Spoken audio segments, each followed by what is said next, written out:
Muy buenos días, hermanos. Nuevamente bienvenidos a nuestra iglesia Luz y Esperanza. Empezamos la cuenta regresiva. Ya se acaba el año, se vienen los afanes. Algunos ya están pensando qué es lo que van a regalar, qué es lo que van a hacer. Hay muchas cosas ya que uno va a empezar a ir proyectándose, ¿no? Uno ya va a ir pensando o viendo. Algunos por ahí tienen las promociones en el colegio, actividades, año nuevo y muchas de estas cosas pueden terminar cambiando nuestras prioridades en nuestra vida. E incluso, tal vez nosotros ya hayamos cambiado nuestras prioridades por las distintas circunstancias que podemos haber pasado o que estamos pasando en este tiempo. Durante algunas semanas, hermanos, vamos a meditar en un libro muy hermoso que está en el Antiguo Testamento.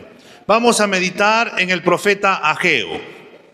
Creo que es un libro que en la gracia del Señor, al igual que toda su palabra, nos quiere seguir animando, guiando, moldeando en nuestro diario caminar, en esta relación que tenemos con el Señor, y nos va a llevar a poder meditar también cómo estamos nosotros. Permíteme decirte algunos datos del libro de Ageo. Era el año 538 antes de Cristo, cuando Ciro de Persia dio un edicto en el cual los judíos podían volver a Jerusalén para restaurar el templo que estaba destruido. Habían pasado 70 años desde que el Señor había dicho que iba a hacer volver a su pueblo nuevamente. Después que estos habían sido llevados por medio de Nabucodonosor, el rey de Babilonia, habían pasado ya 70 años y en el año 538 habían vuelto conforme a la palabra que el Señor había hablado a través de Jeremías. Si bien no todos los judíos volvieron del cautiverio, pero ¿para qué volvieron? Para poder reedificar el templo. Los que fueron empezaron el trabajo muy bien, pero la oposición externa, el desánimo interno, los llevó a dejar de lado el propósito inicial y abandonaron el proyecto. Aproximadamente unos 20 años, como nos narra Esdras 4. Después de casi 20 años en que se ha abandonado la obra del Señor, el Señor va a enviar a 2 profetas para que puedan alentar al pueblo a volver a hacer la obra. Estos profetas, ¿quiénes fueron? Fueron Ageo y fueron Zacarías. Los 2 tuvieron su ministerio en el mismo tiempo, los 2. Nosotros, como les he dicho, nos vamos a dedicar por algunas semanas en este profeta Ageo. Son solamente 2 capítulos. En estos 2 capítulos hay 4 sermones que el Señor le ha dado por medio de Ageo a todo el pueblo.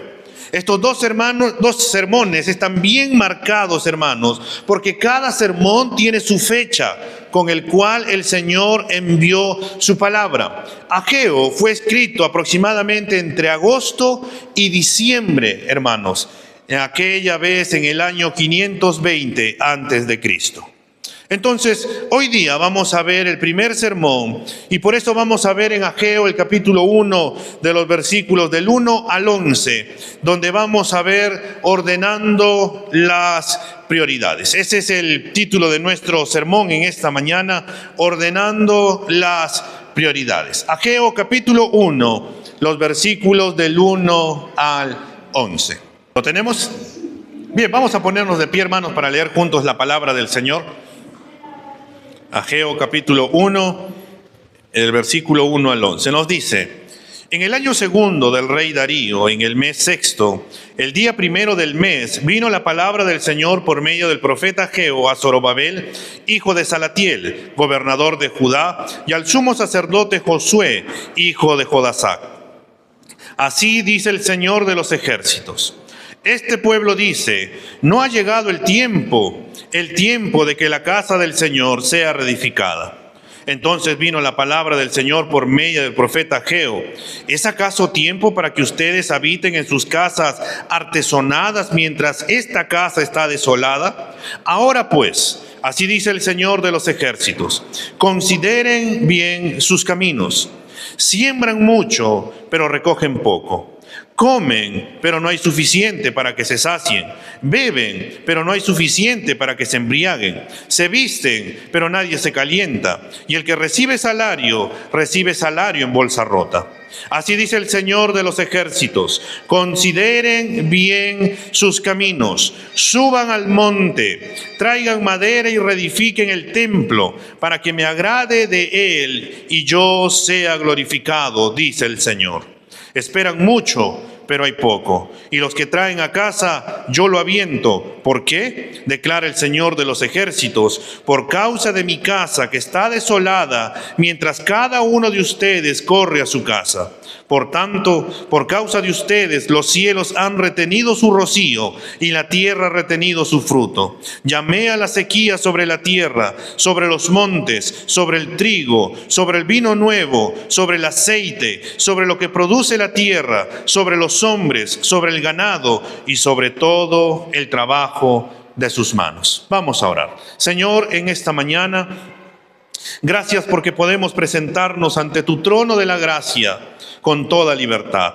Señor, háblanos por medio de tu palabra y durante esta semana, Señor, que vamos a meditar en este libro, Señor, que tú hablaste a tu profeta, que tú nos ayudes a comprenderla, a poder aplicarla a nuestra vida, a poder escudriñar nuestros caminos, Señor, y a la vez también a poder tomar decisiones prácticas en medio de lo que tú nos vas a ir hablando, Señor, y nos sigas formando a la imagen de tu Hijo Jesucristo. Señor, obra tú poderosamente como solamente tú sabes hacer y ayúdanos, Señor, a poder seguir caminando en este diario caminar contigo para la gloria y honra de tu santo nombre. En Cristo Jesús. Amén y amén. Podemos sentarnos, hermanos, y vamos a ver en primer lugar, hermanos, un poco del contexto. Han pasado, como les he dicho, casi 20 años desde lo que los judíos han vuelto a Jerusalén. Y la pregunta, ¿no? ¿Para qué regresaron? El libro de Esdras nos dice en el capítulo 1, el versículo del 1 al 3. En el primer año de Ciro, rey de Persia, para que se cumpliera la palabra del Señor por boca de Jeremías, el Señor movió el espíritu de Ciro, rey de Persia, y éste hizo proclamar por todo su reino y también por escrito. Así dice Ciro, rey de Persia: el Señor, el Dios de los cielos, me ha dado todos los reinos de la tierra, y Él me ha designado para que le edifique una casa en Jerusalén, que está en Judá. El que de entre todos ustedes pertenezca a su pueblo, sea su Dios con él. Que suba a Jerusalén, que está en Judá, y edifique la casa del Señor, Dios de Israel. Él es el Dios que está en Jerusalén. Dios había movido el corazón de un rey pagano. De esta manera, cumpliendo su palabra que había hablado por medio del profeta Jeremías 70 años atrás, de que el pueblo iba a volver. Dios usó a Ciro para que dejara ir a los judíos a Jerusalén, para que edificaran la casa al Señor Dios de Israel, para que construyeran el templo que Salomón había construido, para que ellos volvieran a reconstruirlo, y que en su momento Nabucodonosor lo había destruido. Todo empezó muy bien.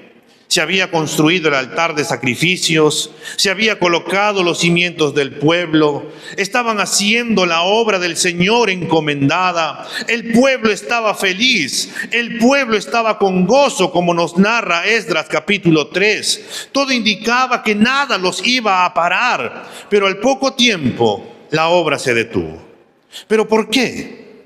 Porque los samaritanos y de los otros pueblos se empezaron a oponer al proyecto. Fue tanta la oposición y las circunstancias en las que se encontraba el pueblo que empezaron a desanimarse, empezaron a abandonar la tarea de reconstruir el templo.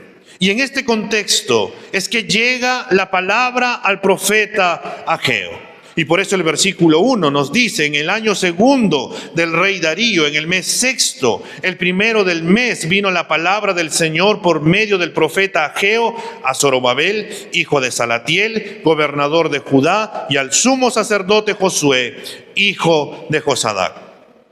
El profeta Ageo había empezado su obra en el año 520 antes de Cristo. Este era el segundo año del rey Darío de Persia. Este es Darío I, llamado también Ictases, quien gobernó Persia desde el año 522 antes de Cristo al año 486 antes de Cristo. Habían pasado 2 años desde que este rey empezó a reinar. Como lo indica Ageo, era el mes sexto, en el día primero del mes, dándonos a entender, hermanos, que la fecha se ubicaría aproximadamente en el 29 de agosto del año 520 antes de Cristo.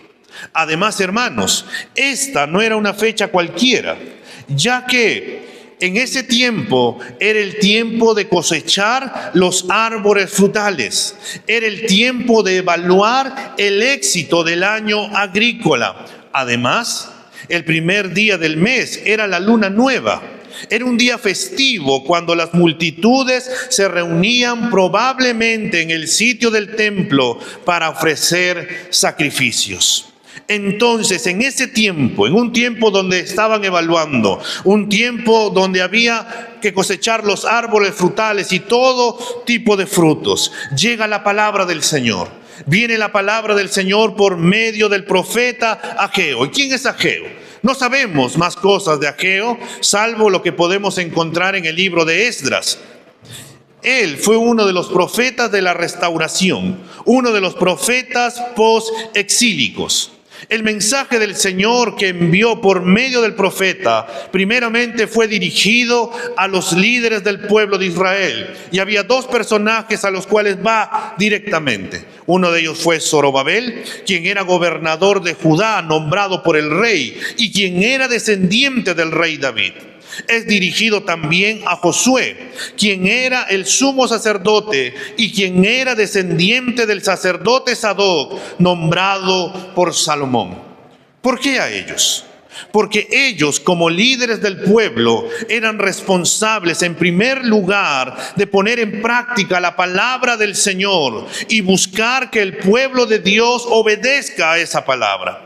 Pero el mensaje, hermanos, no se limita solamente a los líderes. También el mensaje era para todo el pueblo, porque curiosamente todo el pueblo también estaba reunido. Todos estaban escuchando la palabra que el Señor estaba enviando por medio de Ageo. Es también esta palabra que es también para nosotros, porque nosotros, hermanos, podemos caer en perder la perspectiva de nuestras prioridades. Y tendríamos, en segundo lugar, que empezar a preguntarnos como una autoevaluación, ¿cuáles son nuestras prioridades? Y miren lo que dice el versículo 2 de Ageo. Así dice el Señor de los ejércitos. Este pueblo dice: no ha llegado el tiempo de que la casa del Señor sea reedificada.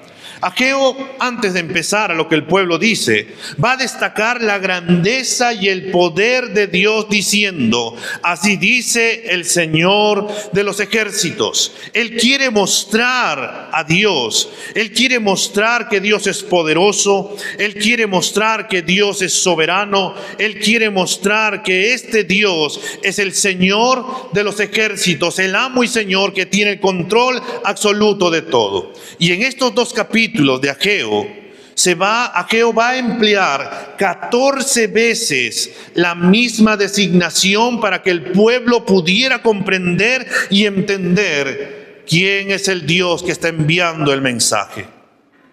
El Dios todopoderoso, que todo lo sabe, hablando por medio del profeta Ageo dirá: este pueblo. Cuando el Señor utiliza esta palabra, este pueblo, lo hace con una expresión de desagrado. ¿Y por qué? Porque esta forma de desagrado es por lo que el pueblo estaba haciendo. Recordemos que en otras palabras el Señor llama al pueblo de Israel: ellos son mi pueblo, ellos son lo que yo he escogido, ellos son los que yo llamé de Egipto para que sean mi heredad.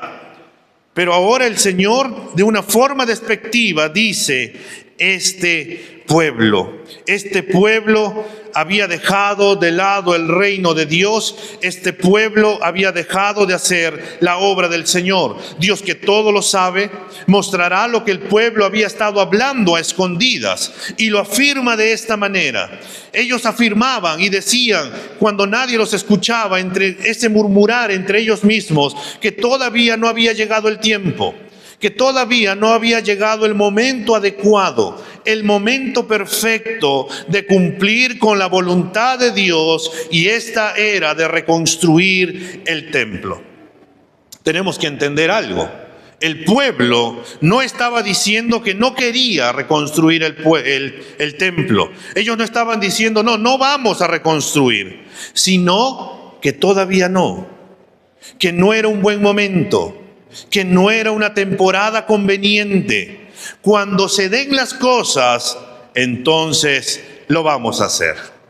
Ellos habían llegado cerca de 20 años atrás a Jerusalén para reconstruir el templo. Habían empezado bien, habían tenido gozo, ellos habían estado sirviendo al Señor con todas sus fuerzas, ellos se habían estado esforzándose por la obra del Señor con gozo, ellos estaban cumpliendo con la palabra del Señor, ellos habían sido obedientes, ellos estaban haciendo la voluntad del Señor. Pero cuando se encontraron con obstáculos, cuando aparecieron los problemas, cuando aparecieron las privaciones, cuando aparecieron personas que no querían que se haga la obra del Señor, cuando aparecieron las circunstancias personales, cuando aparecieron esfuerzos físicos muy fuertes, al ver estas cosas, ellos empezaron en desanimarse en reedificar el templo y dejaron de hacer lo que Dios les había mandado. Como las dificultades parecían insuperables, ellos empezaron a buscar una explicación racional para no trabajar en la obra del Señor, diciéndose de esa manera que simplemente no era la hora de reedificar, que no debe ser la voluntad del Señor el que hagamos su obra, porque si fuera la voluntad del Señor, entonces no tendríamos problemas y todo se daría. Además, es tiempo de la cosecha, es el tiempo más productivo de la tierra. Pero curiosamente, los versículos 10 y 11 nos dice que su tierra está en problemas. El pueblo estaba colocando tantas excusas porque ellos estaban centrados en ellos mismos y en las circunstancias, que no estaban buscando el reino de Dios y su justicia. Ellos habían caído en desobediencia al Señor por causa de pensar que deben de hacer las cosas dependiendo del momento, dependiendo de la estación, dependiendo si emocionalmente estoy bien o si emocionalmente estoy mal. Si el momento es bueno, entonces serviremos o haremos la obra del Señor. Si hay opresión o persecución o problemas, circunstancias en mi vida, entonces creo que no es tiempo de servir o de hacer la voluntad del Señor. Amados hermanos, nosotros podemos parecernos también a ellos y colocar tantas excusas para no ser obedientes al Señor. No es que tampoco nosotros no querramos hacer la obra del Señor. No es que alguno diga, no, yo no quiero servir al Señor, yo no quiero hacer la voluntad del Señor, yo no quiero ir a predicar. No, yo no quiero. No decimos eso. Sino que para nosotros, hermanos, las otras cosas son más importantes para nuestras vidas, y por eso nos decimos de manera piadosa, de una manera que parezca que estamos agradando a Dios, que no es tiempo para obedecer, que no es tiempo para servir, que no es tiempo para hacer la voluntad del Señor. ¿Por qué? Porque las circunstancias no se dan. Porque los momentos no se dan, porque emocionalmente no estamos bien y por eso no podemos servir. Amados hermanos, El mejor tiempo para ser obedientes al Señor es ahora. No es mañana, no es ni pasado, no es cuando las cosas sean buenas o cuando las cosas sean malas. No es cuando no haya ninguna circunstancia, sino en todo tiempo. ¿Y por qué lo hacemos? ¿Por qué queremos servir al Señor? ¿Por qué queremos ser obedientes al Señor? Y pues esto lo hacemos en gratitud por lo que Cristo Jesús hizo en la cruz. Porque lo que el Señor hizo por nosotros, de dónde nos sacó, de dónde nos salvó, de dónde nos ha rescatado, que ya no vamos a ir al infierno, sino que vamos a estar con Cristo por toda la eternidad. No merecíamos que Él nos llamara, pero Él decidió amarnos, llamarnos, y en gratitud de ello queremos amarlo. Queremos enfocarnos en Dios, queremos aprender del Señor, queremos buscar del Señor, y por eso es que nosotros queremos ser obedientes. Dios se dirige a su pueblo. Dios, hermano, nos llama a ser celosos de su palabra, a ser celosos en obedecer, a no dejar para mañana lo que debemos de hacer hoy. A veces nosotros somos como aquella persona que dice, mañana lo voy a hacer. Oye, pero tenemos que hacer esto. Sí, pero creo que mejor mañana, porque hoy día estoy un poco cansado y la verdad es que mañana mejor. Llega mañana y ¿qué ocurrió? ¿Lo hicieron? No, porque pasaron otras cosas y simplemente no lo hicimos. A veces somos así. El llamado para obedecer no es mañana, es hoy. El profeta Ageo, hermanos, nos dice que no debemos de mirar la reprensión del Señor como algo negativo, sino todo lo contrario. ¿Por qué todo lo contrario? Porque debemos de recordar, hermanos, que Dios reprende la dejadez de su pueblo para estimularlos al deber. Como el padre disciplina a sus hijos porque los ama, así el Señor nos llama a enfocarnos bien en nuestras prioridades. ¿Y cuál debería de ser nuestra prioridad mayor? De buscar el reino de Dios y su justicia. Y todas las cosas, hermanos, vendrán por añadidura. Ante las excusas que el pueblo está colocando, ante esta excusa que dice que no es el tiempo oportuno, las cosas no se dan, parecería que no es la voluntad del Señor, el Señor les va a decir en el versículo 3 y 4 de Ageo. Entonces vino la palabra del Señor por medio del profeta Ageo.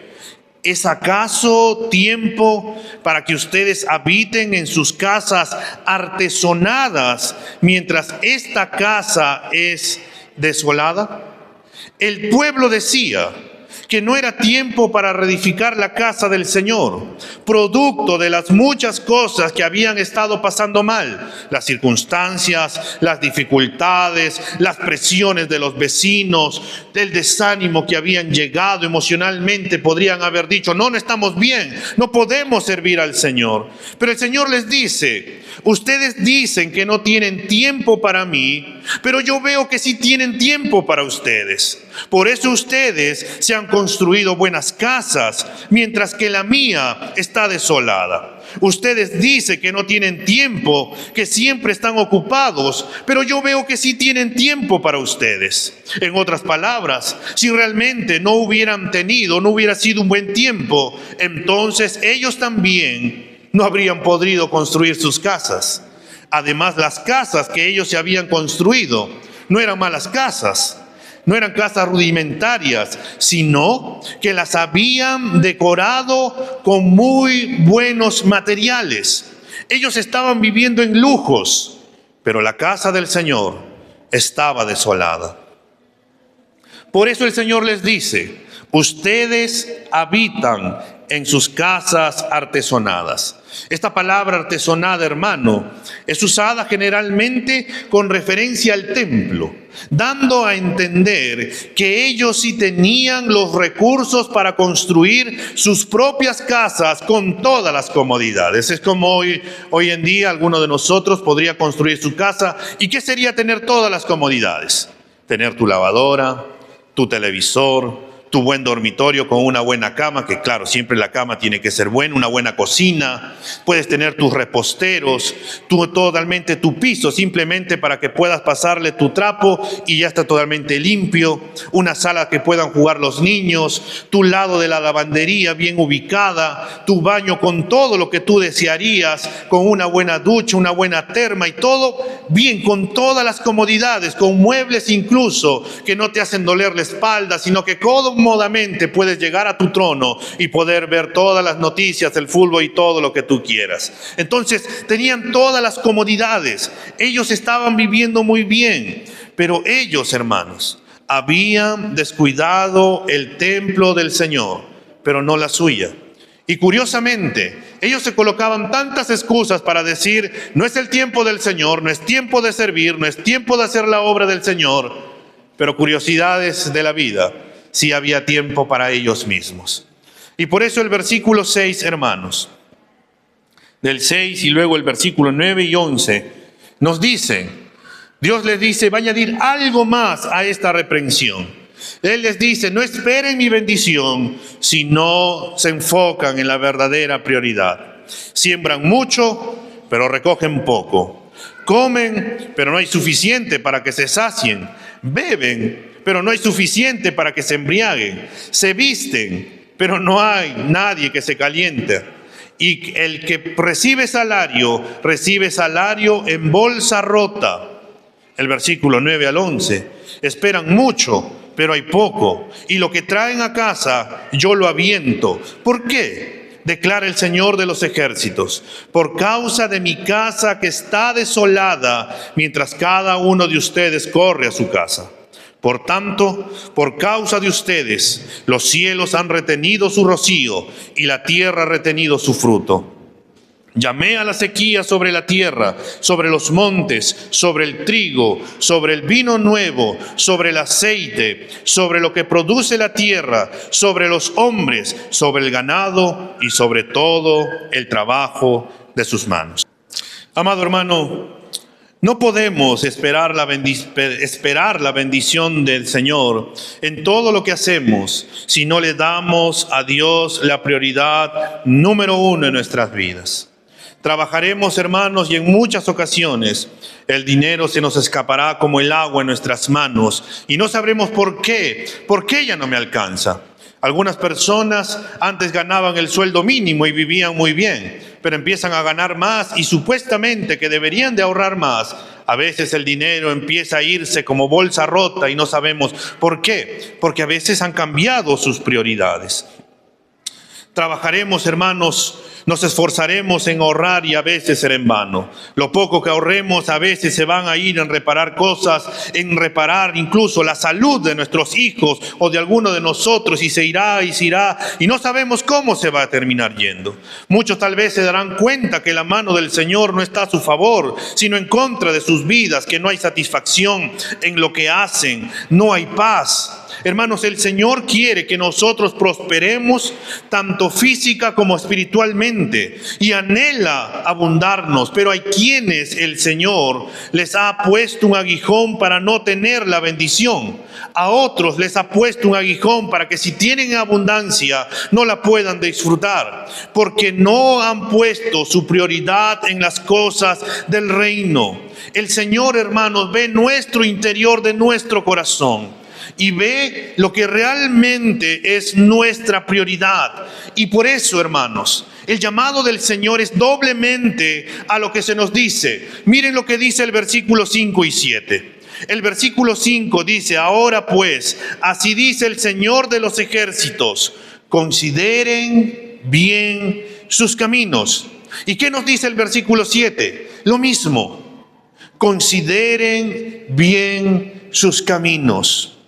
Cada uno de nosotros debe de meditar y preguntarse si Dios, su reino, su iglesia, su servicio, el obedecer al Señor es la prioridad número uno de nuestras vidas.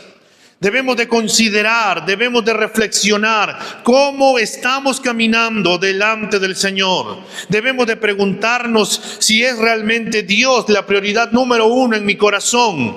Si realmente el Señor es lo que yo más anhelo, lo que más deseo. Y si bien yo tengo que trabajar, tengo que esforzarme, tengo que estudiar, tengo que hacer muchas cosas, pero la prioridad número uno es Dios.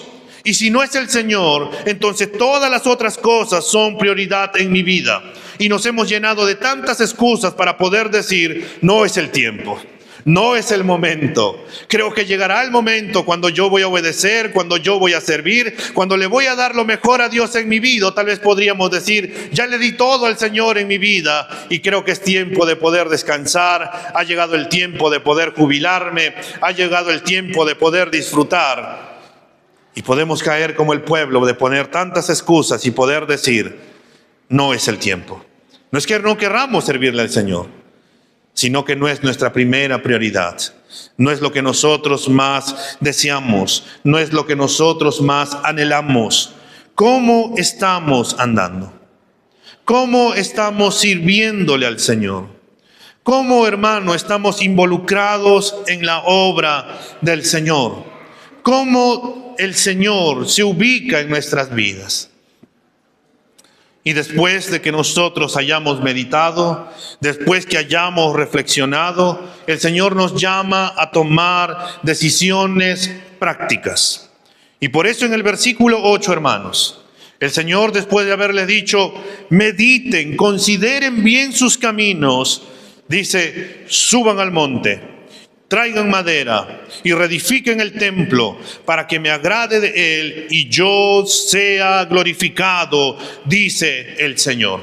Este es el versículo clave dentro de este episodio, porque Dios llama al pueblo a volver a hacer su voluntad. Dios los llama a volver a hacer la obra por la cual habían vuelto, que en medio de todas las cosas que están pasando puedan reordenar sus prioridades y darse cuenta que la prioridad mayor para nuestras vidas tiene que ser Dios, solamente Dios y solamente Él, y es su obra y es su voluntad. Y tal vez en tu mente piensas y dices, bueno, ahora el Señor llamó en ese tiempo a traer madera para poder reedificar, pero bueno, yo veo que no hay mucho para traer madera en otras cosas. Pero debemos de entender, hermanos, que el templo del Señor no es el edificio en el cual nos congregamos. Si bien no es el edificio del templo de Dios, este lugar como era en el Antiguo Testamento, eso no quiere decir que nosotros lo descuidemos. Debemos de cuidar el lugar donde nos congregamos, porque creemos nosotros que se trata de nuestra segunda casa, ¿no? Donde venimos, nos congregamos, traemos a nuestros hijos para que puedan aprender de la palabra del Señor. Y es por eso que nosotros, al igual que nuestras casas, que si le falta una pintura, ¿qué hacemos? Debemos de pintarla, debemos de arreglarla. Si vemos un papelito tirado en el piso, ¿qué debemos de hacer? Agacharnos, o como algunos dirían en casa, ¿no? Mira ese papel, no puedes recogerlo, ahí tienes un escoba y recogedor, anda y hazlo. Algunos terminan diciendo a unos de la familia, ¿no? Pero lo mismo, nosotros tenemos, hermanos, que hacerle sus arreglos si necesita la iglesia, cuidar de ello, renovar las cosas, porque es aquí donde nosotros nos congregamos como iglesia. El templo de Dios, hermanos, es la iglesia, es el cuerpo que está conformado por todos los creyentes que han nacido de nuevo, que se han arrepentido de sus pecados, que han recibido y creído en Jesucristo como nuestro Señor y nuestro Salvador. Y es también que nosotros debemos de cuidar el cuerpo de Cristo, el templo de Cristo, que es la iglesia, y la iglesia somos todos nosotros, hermanos. Somos llamados a cuidarnos los unos a los otros. Somos llamados a discipularnos los unos con los otros. Somos llamados a predicar el evangelio. Somos llamados a edificarnos los unos con los otros. Vayamos por un momento a Mateo capítulo 28, los versículos de 19 al 20. Porque el Señor Jesús lo dijo de esa manera. Mateo 28, el 19 al 20. Nos dirá: Por tanto, vayan y hagan discípulos a todas las naciones, bautizándolos en el nombre del Padre, y del Hijo, y del Espíritu Santo, enseñándoles que guarden todas las cosas que os he mandado. Y he aquí, yo estoy con ustedes todos los días, hasta el fin del mundo. Amén. Esta es la comisión que tienen todos los creyentes. Esta es la comisión o la misión que tiene la iglesia. Dios nos llama a ser discípulos, y esos discípulos tienen que ser discipulados hasta que partan de esta vida. Hay que enseñarles que guarden todas las cosas que el Señor nos ha mandado, y eso, hermanos, es mucho trabajo, demanda tiempo, demanda recursos, demanda mucho de nuestra vida. Hay mucho que hacer, hermanos, porque hay mucho que aprender, hay mucho que poner en práctica. Nosotros, hermanos, para poder cumplir con la gran comisión que el Señor nos ha dado, debemos de ordenar nuestras prioridades. Nuestra mayor prioridad debe de ser el Señor, debe de ser su obra, debe de ser su iglesia. Debemos de ser obedientes al Señor. Debemos de cambiar el chip de pensar primero yo y luego el Señor. Por eso, hermanos, el Señor nos llama a darnos cuenta cómo está su obra, cómo están los hermanos, cómo estamos edificándonos los unos a los otros, cómo estamos animándonos los unos con los otros. Nuestra prioridad número uno debería de ser edificar la iglesia de Cristo, ser obedientes a la palabra del Señor. Cada uno de nosotros, hermanos, está llamado a edificar a su hermano. Esta tarea no es solamente para los líderes o los pastores que tienen esta responsabilidad. Todos somos responsables en edificar la iglesia de Cristo. 1 Tesalonicenses 5, del 9 al 11 nos dice: porque no nos ha puesto Dios para ira, sino para alcanzar salvación por medio de nuestro Señor Jesucristo, quien murió por nosotros, para que ya sea que velemos o que durmamos, vivamos juntamente con Él. Por lo cual, anímense unos a otros y edifíquense unos a otros, así como lo están haciendo. Y tal vez tú digas: ¿cómo yo puedo animar, edificar, alentar a mi hermano? Y como miembro de la iglesia, hermanos, lo podemos hacer de varias maneras. De manera práctica. Una manera práctica es congregándonos. Cada culto, hermano, ha sido diseñado para tu edificación. Y la presencia de todos los hermanos nos termina animando. De igual manera, su ausencia también por ahí nos termina desanimando. Pero Dios nos llama a animarnos los unos a los otros como agradecimiento de lo que Dios no nos ha puesto para ira. Dios no nos ha puesto para ir y caer en el infierno, sino para disfrutar toda una vida eterna con nuestro Señor. Cuán agradecidos, hermanos, estamos de que Dios no nos ha puesto para ira, sino para vida eterna. Dios no te ha puesto para ira por lo bueno que eres, lo honrado que eres, la buena madre que eres, o el buen padre que eres, o el buen ser humano que eres. No, hermano, no porque nosotros lo merezcamos, sino porque Él decidió hacerlo, porque nos amó con un amor sin igual. Él no estaba obligado a hacerlo.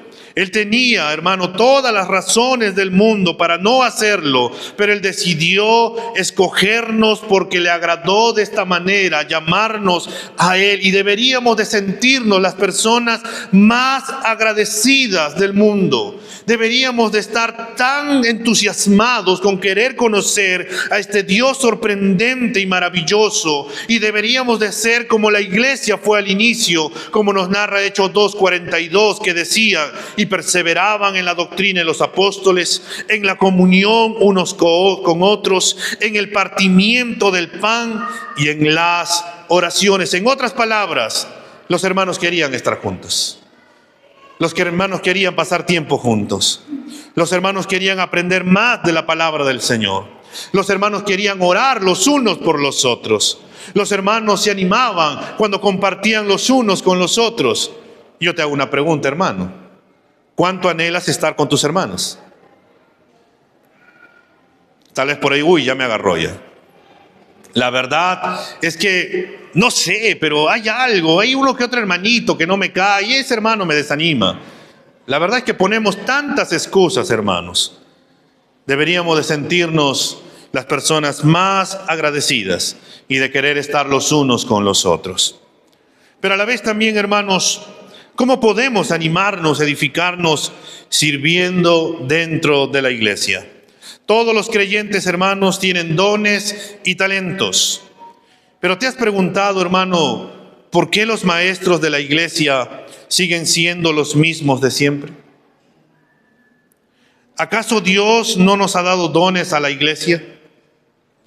¿Por qué siempre son los mismos que terminan haciendo las cosas? Si Dios te ha dado un don y un talento, ¿para qué tienes que ponerle en obra?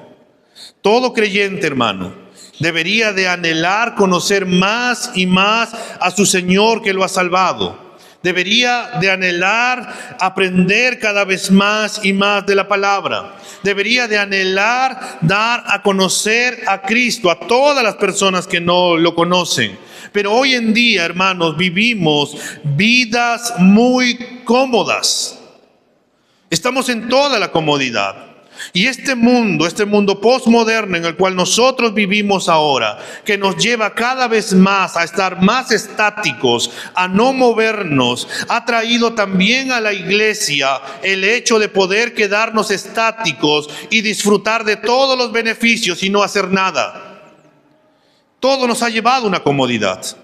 El simple hecho de no levantarte para cambiar tu televisor, el simple hecho de dejar la lavadora que haga todo el ciclo y ya no lavar como antes tenías que lavar, enjuagar, dejar con tu jaboncito remojado para que te saliera ropa blanca. Los que son padres, antes tenían que lavar pañales, ahora simplemente lo desechas.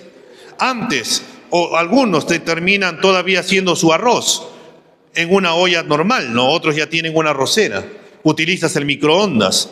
Ya no quieres salir a caminar, pides un delivery. Y así consecutivamente. Antes tenías que escribir, ahora simplemente testeas dentro de tu celular y ya te sale. Incluso los errores ortográficos que a veces tenemos, nos corrige todo. Vivimos en un tiempo de comodidad. Antes, hermanos, para tú venir a la iglesia, tú tenías que ir y si faltaba ordenar, venías, ordenabas, cargabas, llevabas. Antes buscabas a los niños, ibas, los traías. Pero ahora en este tiempo dices, ya no es el tiempo, ya no es el momento. Y somos como el pueblo que terminamos pensando, no es el tiempo de servir al Señor. No es el tiempo de hacer la obra del Señor. No es el tiempo de visitar. No es el tiempo de ofrendar. No es el tiempo de dar para las misiones. No es el tiempo de ir y predicar a otro lugar. No es el tiempo de congregarme. No es el tiempo de seguir aprendiendo más de la palabra del Señor. ¿Por qué? Porque nuestras prioridades han tomado el primer lugar en nuestras vidas y nos hemos llenado de tantas excusas piadosas para poder decir, no es la voluntad del Señor. Pero el Señor nos dice que nosotros debemos de hacer cosas prácticas, amado hermano. Y debemos de reconocer que Dios es honrado cuando Él es la prioridad número uno en nuestras vidas. Cuando su reino, su iglesia es la prioridad número uno por encima de la nuestra, hermanos, entonces el Señor es glorificado. Debemos de hacerlo, hermanos, con un corazón correcto, un corazón que quiera agradar y glorificar a Dios. Y volvamos a preguntarnos, hermanos, ¿es Dios, su obra, la prioridad número uno en tu vida? ¿Es la prioridad número uno en tu vida? O tal vez sean otras cosas que son la prioridad número uno en tu vida. ¿Hay cuentas que pagar? Tenemos cuentas que pagar. Hay que seguir remodelando nuestra casa. Tenemos que seguir remodelando nuestra casa en la cual vivimos. Hay tiempo de trabajar. Tenemos que seguir trabajando. Tenemos que seguir estudiando. Tenemos que seguir viviendo. Pero eso no debería ser la prioridad número uno en nuestra vida. A veces, hermanos, caemos como el pueblo en simplemente darle al Señor lo que nos sobra. Darle al Señor el tiempo que nos termina sobrando. Darle al Señor el tiempo cuando tenga ganas de poder venir a la iglesia, ese día vengo. Cuando tengo ganas, cuando algunas cosas me van mal, entonces ese día pido oración y vengo para poder orar. Cuando realmente tenga ganas y estoy animado, entonces realmente voy a venir y voy a poder servir. Cuando mis hijos crezcan y están grandes, realmente ahí voy a poder darlo con todo al Señor. Pero realmente, hermanos, cuando crezcan, no vas a querer servirle al Señor. Porque si no lo hacemos ahora, mucho menos lo vamos a hacer después. El llamado del Señor es que nos manda y nos dice: suban al monte, traigan madera y reedifiquen el templo para que me agrade de él y yo sea glorificado. Ordena tus prioridades, ordena tu vida y dame el primer lugar que yo me merezco, que es mío, porque yo lo compré con alto precio en la cruz del Calvario. Y lo que nos lleva a nosotros es simplemente obedecerlo. Y si el Señor no es la prioridad y tú dices: discúlpeme, pero yo quiero seguir viviendo mi vida como la estoy viviendo, no te preocupes. Es posible, y no caigamos por el miedo, que nos llegue estas cosas que el Señor ha hablado en su palabra. Nosotros no vivimos por el miedo.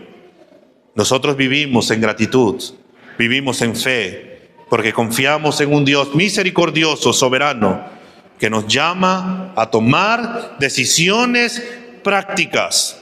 O vivimos para Dios, o simplemente no vivimos para Dios. Y si no vivimos para Dios, debemos de preguntarnos realmente si somos cristianos. Y si no somos cristianos, entonces es un buen tiempo para arrepentirnos y volver también al Señor. Vamos a ponernos de pie.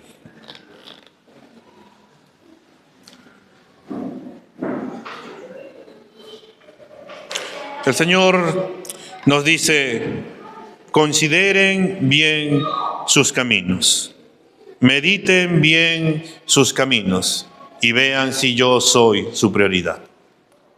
Señor, en esta mañana estamos nuevamente delante de tu presencia. Señor, tu palabra nos habla de una manera tan enfática, Señor. Este pueblo que había vuelto con una prioridad, que había vuelto con una misión, que había vuelto con un objetivo, llegaron gozosos, Señor, estaban animados, se esforzaban al máximo, estaban haciendo tu obra, hasta lloraban, Señor, en gratitud de que habían puesto los primeros cimientos, y ellos estaban súper felices, Señor. Pero empezaron a aparecer, Señor, los problemas, las dificultades, empezaron a aparecer las opresiones, empezaron a aparecer responsabilidades dentro de casa, empezaron a aparecer, Señor, cosas que llevaron a tu pueblo a simplemente dejar la obra que tú les habías mandado hacer.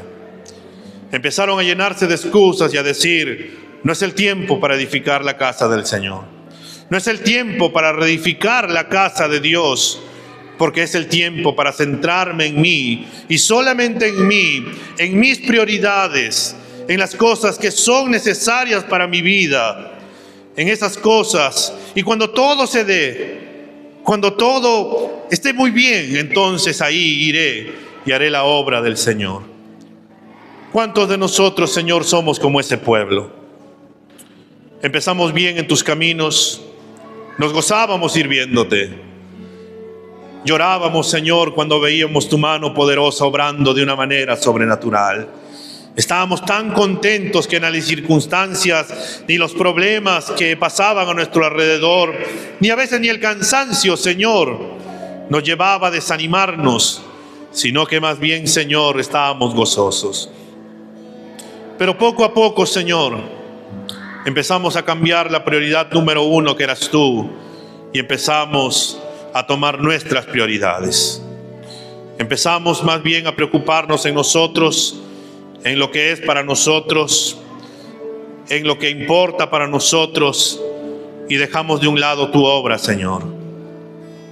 Y por eso tú nos llamas y nos dices que si tú decías que no había tiempo, que había problemas y circunstancias, tampoco debiste haberte dedicado a hacer tus cosas.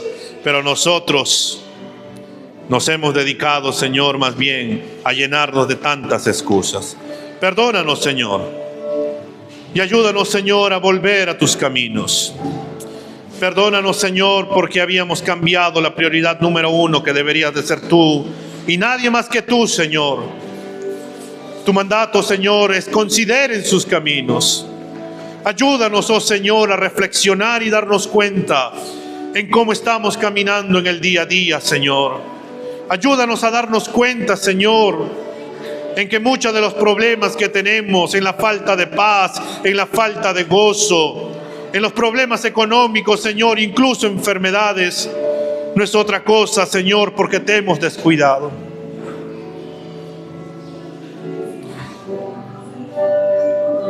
Perdónanos, Señor. Y ayúdanos, Señor, a ser obedientes, a tomar decisiones prácticas y radicales, Señor, de poder ir y volver a tu tiempo contigo, Señor, volver a escudriñar tu palabra, volver a pasar tiempos de oración, volver a cargar madera, Señor, volver a darte todo, Señor, de nuestra vida, nuestro esfuerzo, nuestra mente, nuestro corazón, y enfocarnos en tu obra, Señor, que es lo mejor. De poder tomar, Señor, Mateo 6:33, de buscar tu reino y tu justicia. Y tú que eres fiel, tú que eres soberano, tú que cumples tu palabra, Señor, todo lo envíes por añadidura, Señor, porque tú no eres deudor de nadie. Señor, aquí estamos delante de ti. Mira nuestro corazón, mira nuestra mente, Señor, y permítenos volver a tus caminos. Permítenos volver a tus sendas de justicia. Permítenos disfrutar nuevamente de ti, Señor, de ese gozo que sobrepasa, Señor, todo entendimiento, de esa paz que el mundo no nos puede dar, que solamente tú y nadie más que tú nos puede dar. Señor, sigue obrando en nuestras vidas, sigue haciendo esa buena, agradable y perfecta voluntad en medio de nosotros, en Cristo Jesús, Señor. Amén.